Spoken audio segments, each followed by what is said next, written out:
short afro, he said that it's gonna take at least 4 hours to get this all off, to clean it all the way up. And I said, well, I ain't got 4 hours. I gotta go rehearse. White people on time, man, especially for the Super Bowl. So I get there on time for my rehearsal. And I just said, well, if I come out here with this afro and full beard and I wear some shit like this, I'm gonna look even more crazy. So I said, fuck it, Rick James. I just went all the way. And then, naturally, because that look and everything I was doing and wearing was so controversial, then, you know, I've been through some shit before. I was like, they gonna get it one day. Let them talk about it. And when they see the video, they gonna put 2 and 2 together and be like, this nigga had a plan. So yeah, Wildflower, Beautiful Pain. Wildflower is dedicated to my mother who died on Valentine's Day 2 years ago. God bless anybody who lost their mom or pops. I know that feeling all too well. Beautiful Pain, dedicated to my mom, about my divorce, about me finding love again. It's 20 songs. Brandon Bam Hodge, David Foster. I'm in rare air. I ain't never done anything on this level in my life. And own a piece of history. I know we love thinking about the 40, 50 years ago albums. It's my throat. It's my songs in the key of life. Okay. It's my Marvin Gaye, Here My Dear, divorce album. Okay. Do what you want to do with that. I ain't got no ego on that. I stand on their shoulders. But it was time for somebody to step in and really do something, because you will never see Lil Tay Tay and David Foster.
Shit I'm saying right here, please get this on camera.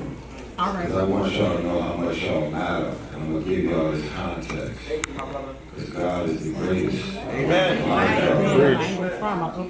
This is not about box office for me. Hear me when I say, nobody in Hollywood wanted to make this movie. Listen to me. I'm a movie star. I got 10 billion in box office on my name.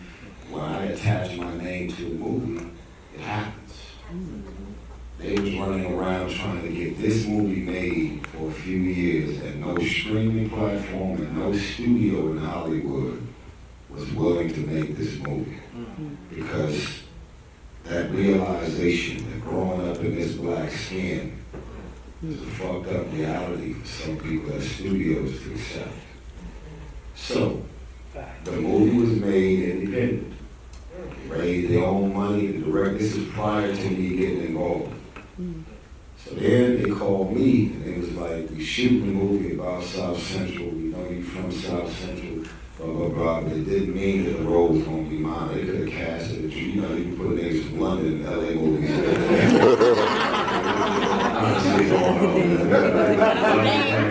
Niggas from London playing Martin Luther King.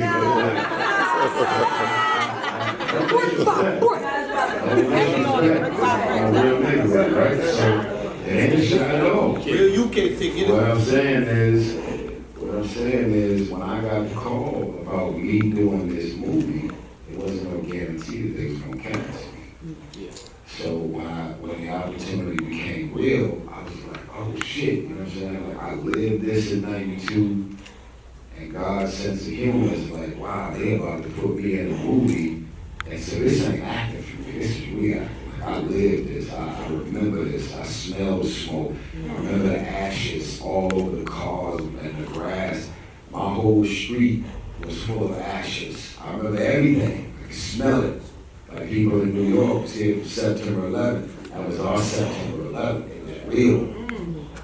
Right? Like people in Minneapolis with George Floyd, if you just moved there, that's a feeling over the city. People that live in Memphis, there was that Dr. King assassination energy that's still there. Doesn't matter how long ago it was. So the movie is fully made.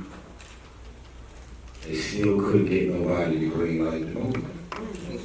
They showing this exact movie, and no studio streaming service said yes to it.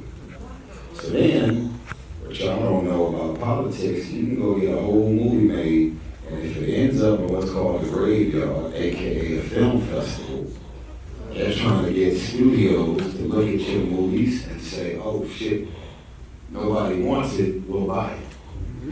So 1992 was purchased at a film festival. Wow. And so the director called me. He's Israeli from Israel. He said, Tyrese, oh my love, brother. And I'm like, what's going on? He's excited. His name is Ariel Rome, fucking genius. He goes, Tyrese, brother, the movie, we got the movie, my assistant got the movie confirmed in TIFF. And I'm like, TIFF? He's like, Toronto International Film Festival is fucking huge. It's like Sundance. I'm like, oh wow, so it's not just at a film festival, it's in TIFF.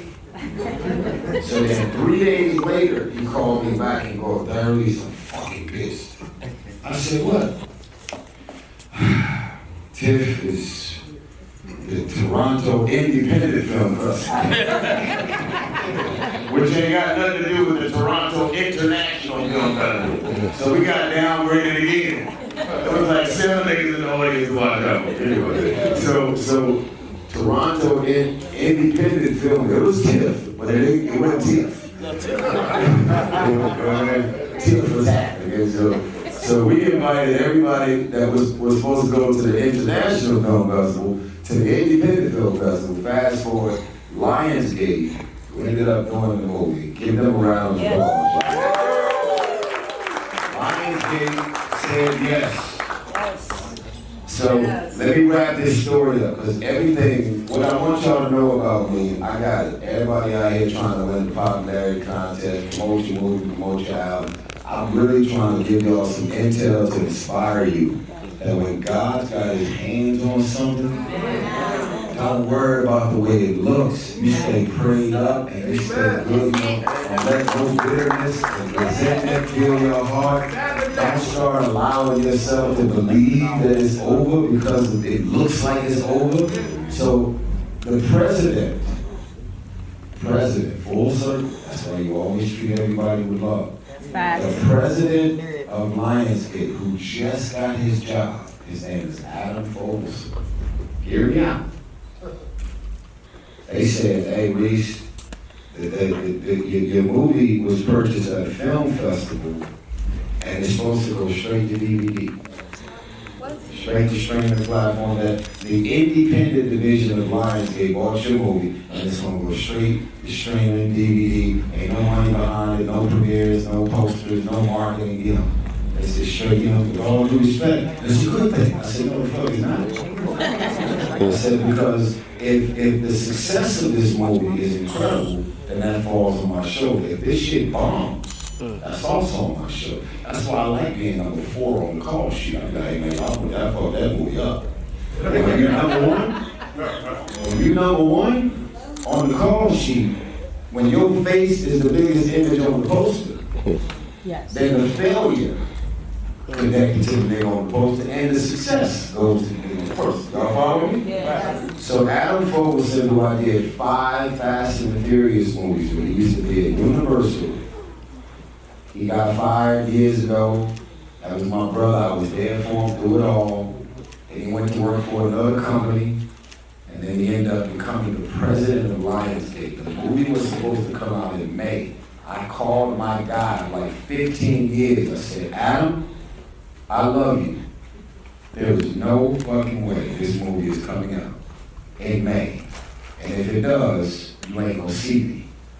Ray Liotta left us with his last piece of art. Wow. It's a blessing. That's like doing a movie with Paul Walker and they trying to go straight to DVD with it. Like, I'm not doing that, bro. That's a fact. And I said, irregardless of who and how y'all acquired this movie, if y'all would have just really do some more research and intel on this thing, I think we'll be in New York one day getting a crowd response like this. You just gotta give it a fucking shot. So he said, look, man, he said, I love you, Tyrese. There is zero money associated to this film. Contractually, we don't have to spend not even 15 cents with a fucking Chick-fil-A sandwich. Nothing. And I love you, but we have no obligation to this film because of how we acquired this movie. This man has went from straight to DVD to pushing it. We had almost 2,000 theaters. Yes. We go from no premiere to 5 premieres. Yes. I've been in New York for the last 3 days. We've been on every A, B, and C list, press and media outlet and junket ever. And the trailer came out and did over 100 million views all over social media. So it is okay to be the little engine that could.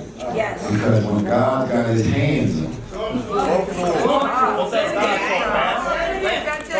have to tell y'all that story because I don't want y'all looking at the wins and not understand how we got to the wins. So thank y'all for listening and thank y'all for y'all love and energy. This is my last one. So let me just do the best I can. And I think my heart is full because of what he did. Just thinking like, man, he just helped put my hood on the map. You know what I'm saying? He helped put our story in a situation that we lived and experienced of it. Man, have you ever seen a South Central LA movie with this much diversity? Mm-hmm. Ever. If you see white people in movies, in South Central, it's always cops, fucking us up. Colors, Menace to Society, Baby Boy, Set It Off, Straight Outta Compton, even Snowfall. You've never seen as many white people in a South Central LA movie, and I couldn't be more proud because this is exactly what I represent. This is the South Central LA Fast and the Furious, right? Snoop Dogg's an EP on this movie. Yes, sir. You know, again, the movie's extremely authentic, but this is, Death Row Films expanding the brand. Can you speak to that a little bit, like to his involvement or what his brand to the movie brings? Well, I pretty much called and I said, I don't really see the concept on any level without releasing this without you being involved. You know, first, it's the first movie that Rodney and Jody did together, you know what I'm saying? Oh, yeah. For you. Yeah. So, that's 20-some years ago. Rest in peace to the big homie John Singleton. So, yeah, I mean, there is no bigger rapper in the world, period, than Snoop. And he's my superhero. Before there was an Avengers movie, we looked at Snoop and Dre and NWA like, holy shit, we ain't never seen anybody from the hood do